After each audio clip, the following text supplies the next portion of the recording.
Welcome to Creator Weekly for the week ending June 15th, 2025. I'm Peggy Kay. Today there are updates for YouTube, for the Instagram Edits video editing app, Snapseed, Reddit, and a bunch more. Thanks for joining me today. I want to wish Happy Father's Day to all the dads out there. I hope you're enjoying your day and you have a chance to wish your own father happy day. So let's get started.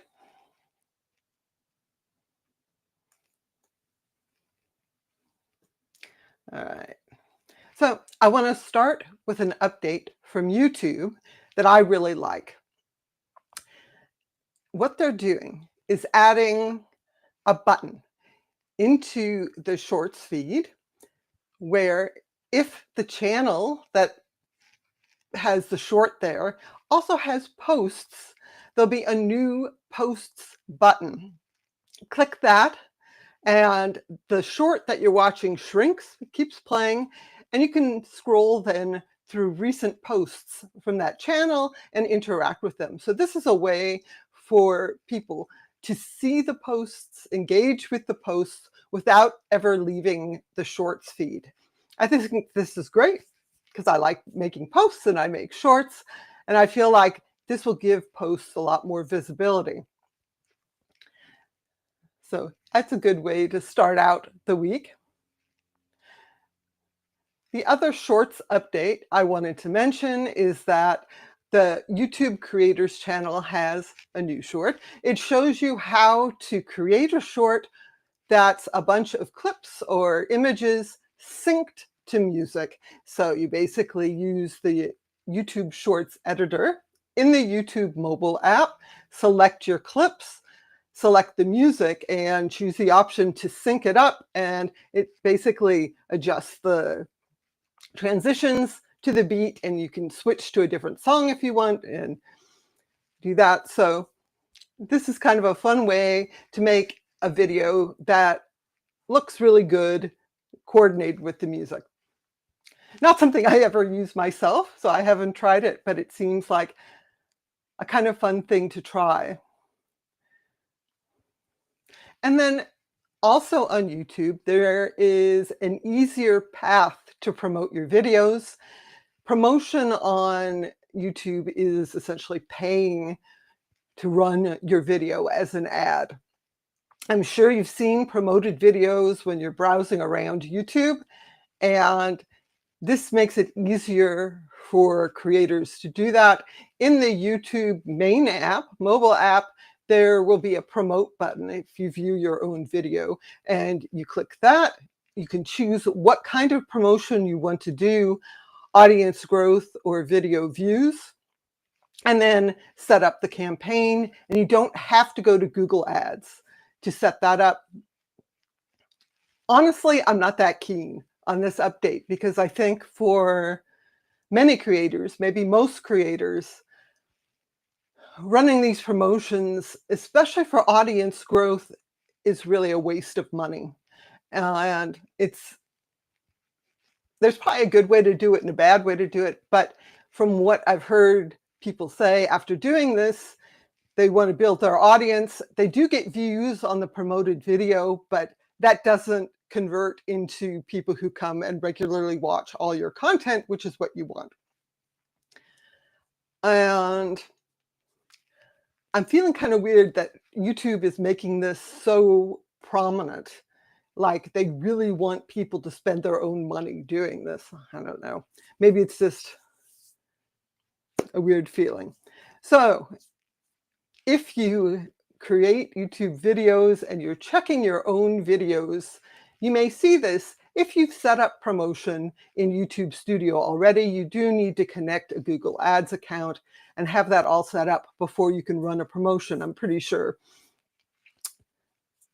So those are this week's updates for YouTube. Just want to take a moment and say hello to the folks in the live chat and everybody watching live. Thank you so much for joining me today. I'd love to hear what you think about this week's updates. And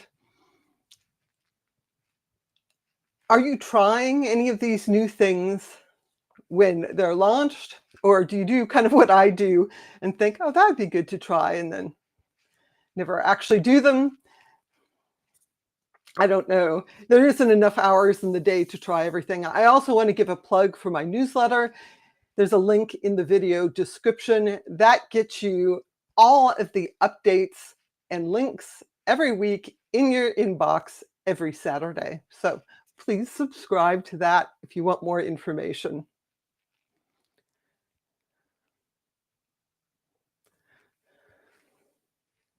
The next update I want to talk about is for Twitch.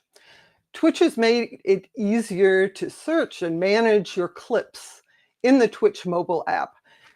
Clips, they're a little clip from a live stream, and Twitch seems to really be pushing people making clips and sharing these clips to other platforms. You can share clips to YouTube as a short, you can share them to TikTok. I think you may also be able to share them as an Instagram reel. So the idea is this is important for promoting your channel, for discovery. Twitch really wants you to do it. So it's good that it's easier to search for through your clips and manage them in the mobile app.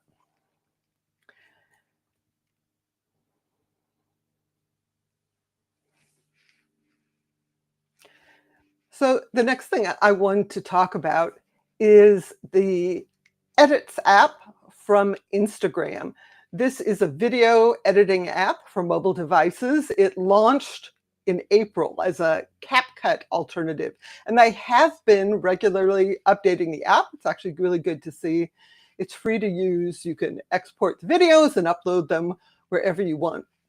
This week, they have a really nice update with a built-in teleprompter inside the app. You put your script in there and you can adjust the text size, you can adjust the speed, and that helps you when you're recording a video that is you talking to the camera. And I use a third-party teleprompter app all the time when I'm recording myself because I'm not good at memorizing scripts. And this is a good way to do it. It's really nice to have something that's actually built into the app where you're doing the recording. There are a couple of other updates for edits I'll mention. One is a way to adjust overlays so you can have multiple layers of video when you're editing your video. And now the overlaid video, you can adjust the transparency and the filters and so forth.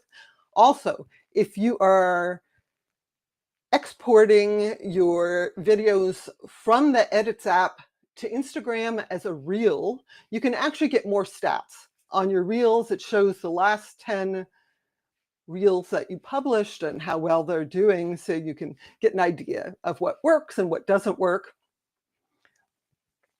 And so that is a nice option. Jolyn says, I don't really post enough or create, that is, so I don't take advantage of much of the creator tools. I think I'm finding it hard to imagine anyone takes advantage of all these tools because there's just so many of them, but they're there if you want to give it a try.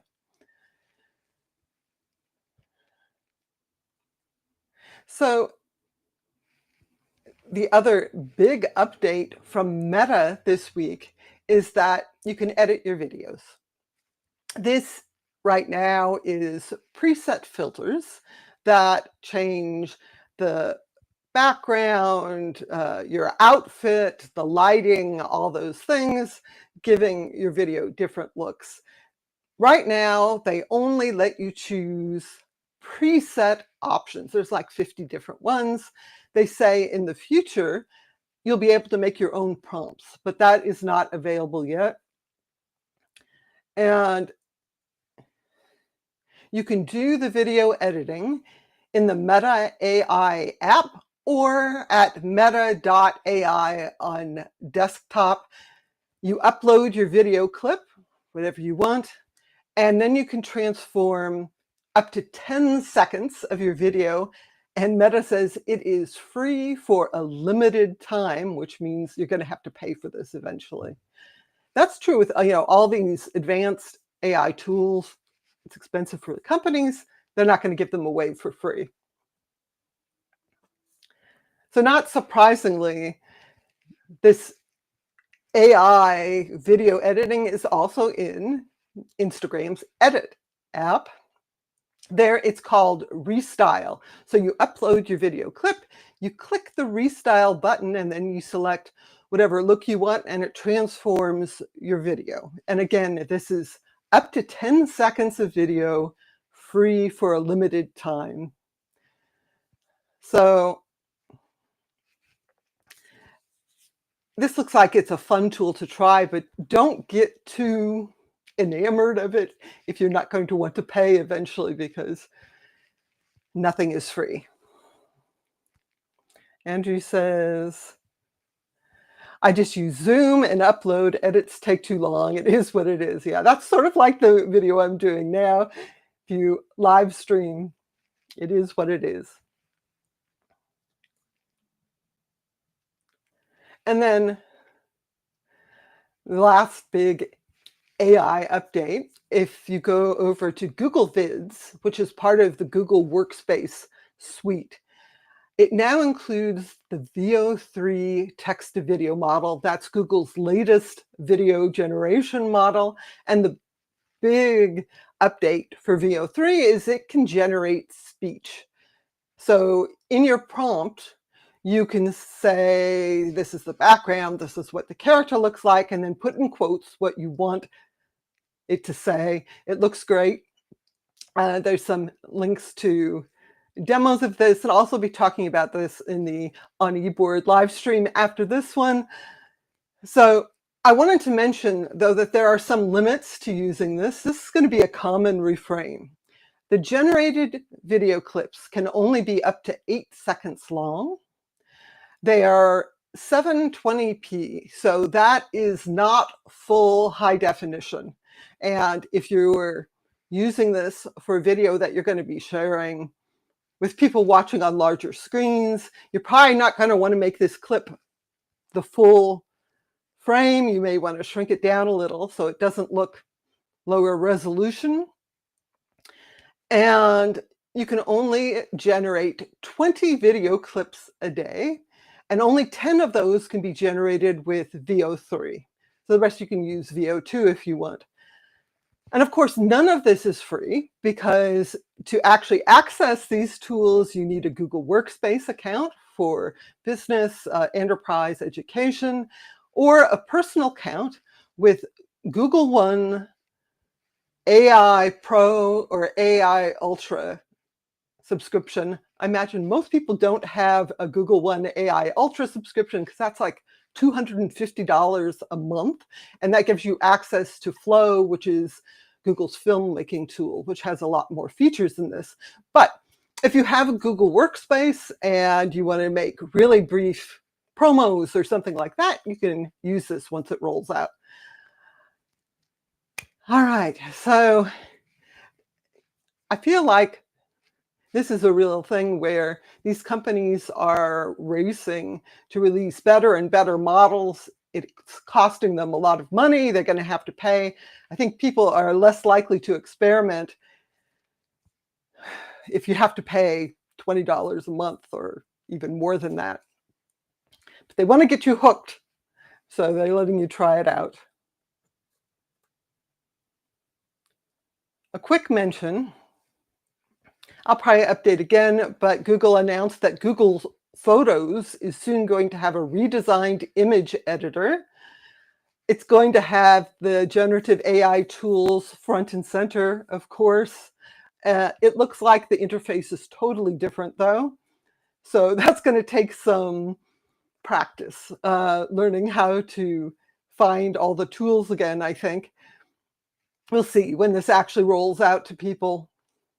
Honestly, I use Google Photos a lot. I almost never use the AI tools. Occasionally like to remove something in the background, but I'm not interested in changing my photos into some fantasy thing or moving objects around. So I'm not the intended audience for this. And I suppose Google Photos hasn't had a refresh in a while. Maybe it's time.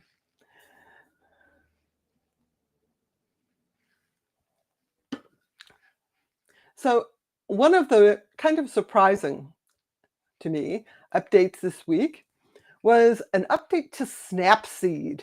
So for those of you who have been around a while, you may remember back in 2012, Google acquired a company called Nick. They made filters, very professional filters for uh, camera output, nice camera output, and also an app called Snapseed. Originally, it was for iOS only. When Google acquired Nick, they also made an Android app for Snapseed. It was a big deal. This is like a professional quality photo editing app, but it hasn't really gotten updates in a long time. They just bug fixes over the past few years, but nothing significant. So it was a little bit surprising that this week, the Snapseed app for iOS got a total redesign. It doesn't have like a lot of new features or anything. It does have like one new filter to use, but this is a total refresh of the app itself, which I thought was interesting.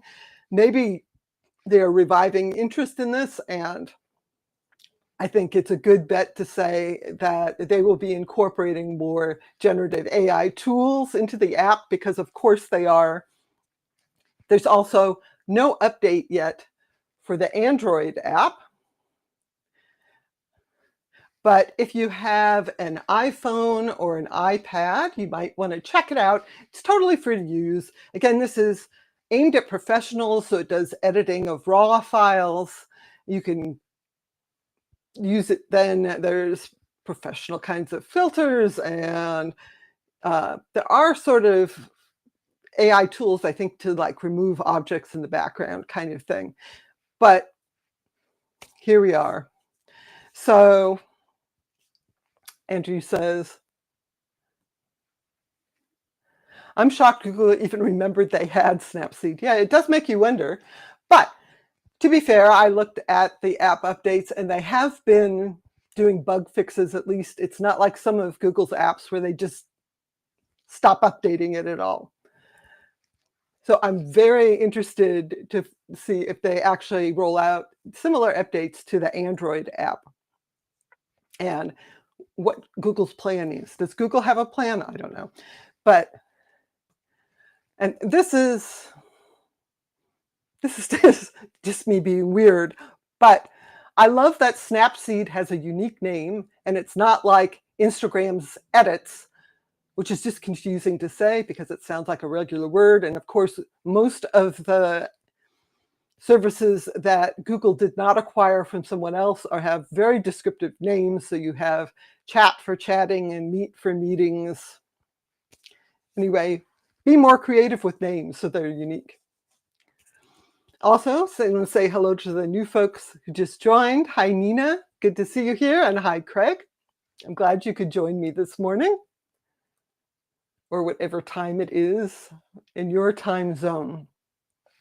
So this week was Apple's Worldwide Developers Conference. This is when they announce new things that they're working on and updates for the Mac and iPhone and iPad, OS updates, new features, things like that.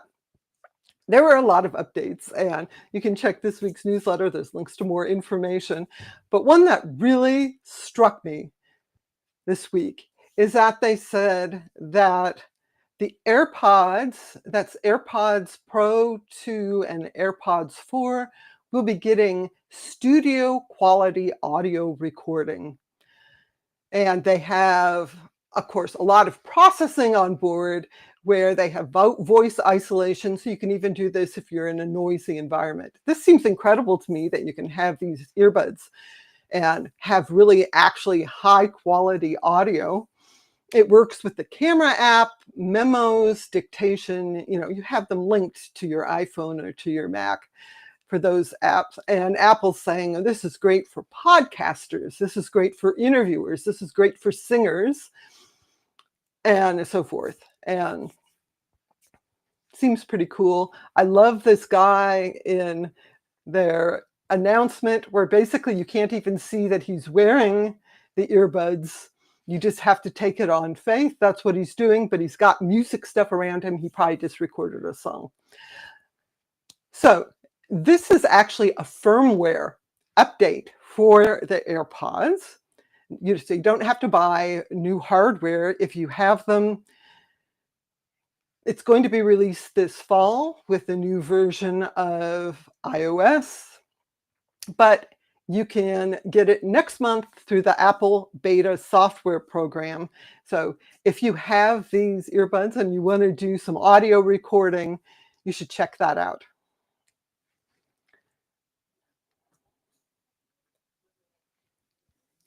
So I then have a couple of very brief updates for social media. The first is that for Instagram, for people who have a more professional account, who have access to the professional dashboard, they are launching recaps. This is like basically, oh, here's your new followers. Here's a reel that did really well. You see these kinds of things. YouTube has similar things, weekly highlights. And the other thing they're doing is celebrations. So if you hit a big milestone, like 10,000 followers, you can see this, nice, woohoo, congratulations. I think this is nice. This seems to be a good way for Instagram to show some appreciation for creators and get people a little bit jazzed, because if you're kind of just working on your reels and other stuff you're creating and you're kind of not sure how it's going, it's kind of nice to have the platform say, look, you did really good this week, or congratulations on reaching this particular milestone. So I think that's pretty cool. And then over on Reddit, they seem to be doing a bunch of updates. And this week, it's for comments. A couple of the smaller updates, you can save comments as a draft. And there's also comments insights. So you can get stats on, how many replies, how many thumbs up, so forth. But the interesting feature that they're adding is the ability to share a comment as a new post. You can even share it into a different subreddit. So if you make a comment in the politics subreddit, someone could share that comment as a brand new post in a regional subreddit kind of thing. There's a lot of concern in the comments that this could actually be a way of harassing people. And I don't know if Reddit has fully considered all the potential negative consequences, because if you make a comment, maybe it's kind of stupid or whatever, and it's buried deep in a discussion, most people aren't going to see it.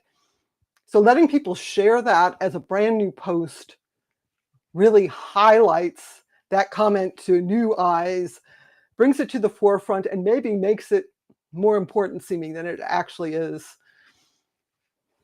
I don't know. It will probably bring more engagement, though, and that's probably what Reddit is interested in. So those are my updates. And now I just want to talk really briefly about what was happening 10 years ago and how it impacts us today. So 10 years ago this week, the First Draft Coalition launched. This was a group of thought leaders and pioneers in the social media journalism to create educational resources on how to verify eyewitness media and how to consider the ethics of using eyewitness media in news reporting. So this is very important, and I think it recognized that people were finally using their smartphones all the time. So mobile devices had exploded. Everyone has a camera in their pocket. There's new apps where you can live stream from your smartphone. So eyewitnesses to big events can be recording those videos. They can be live streaming those videos. And for news organizations, they need a way to decide how to interpret these and how to use them in their own journalism and reporting.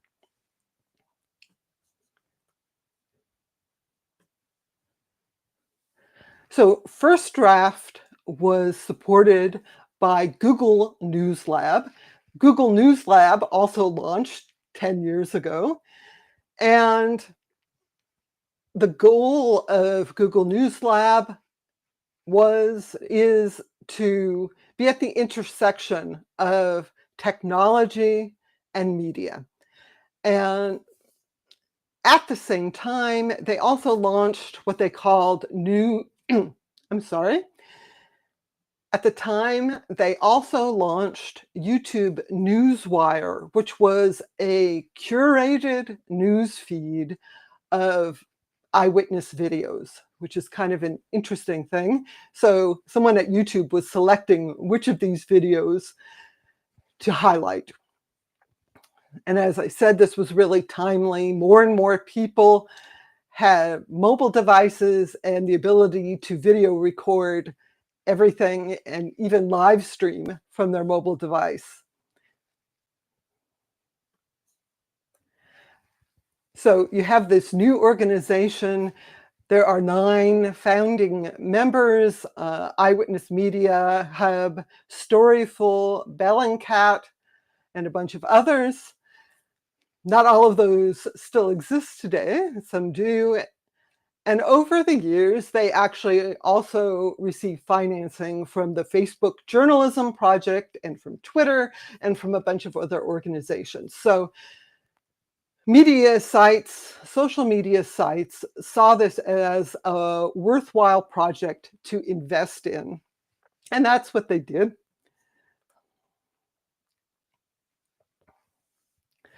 What they did was working on coordinating between newsrooms and fact-checking organizations and academic institutions to try and combat misinformation and disinformation.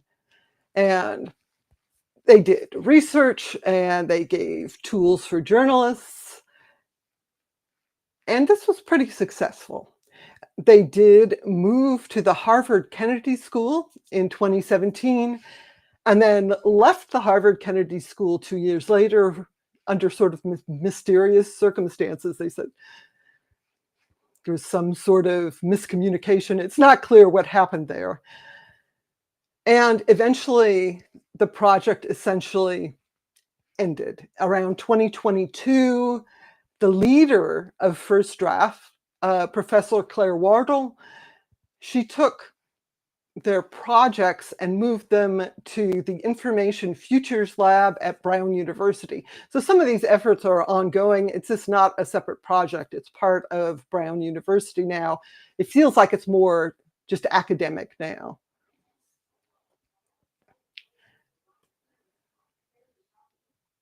And what I wanted to share especially is that the First Draft website is still available. It's being hosted in perpetuity by the Internet Archive, just as it was. It has detailed research. It has detailed training courses for journalists explaining how you investigate whether something is misinformation or disinformation. And it's a little out of date, some of it, but things like how do you tell if a photo is fake or not, or mislabeled? And this information is still useful, especially today. We're going into the age where there's all this AI generated content. There's all these false narratives in the media. And at the same time, platforms like Meta have stepped back from labeling misinformation, from even removing misinformation. They basically don't want to touch it anymore. So we need journalists to actually call these things out when false information is being presented, even if it's being presented by people in power, especially if it's being presented by people in power. So again, there's a link in this week's newsletter. You should check it out because I think it's timely and useful information. So thank you all for joining me today. That's all there is. If you want to learn more tech tips, just watch for the redirect after the live stream is over. Thank you so much for joining me, and I will see you next Sunday.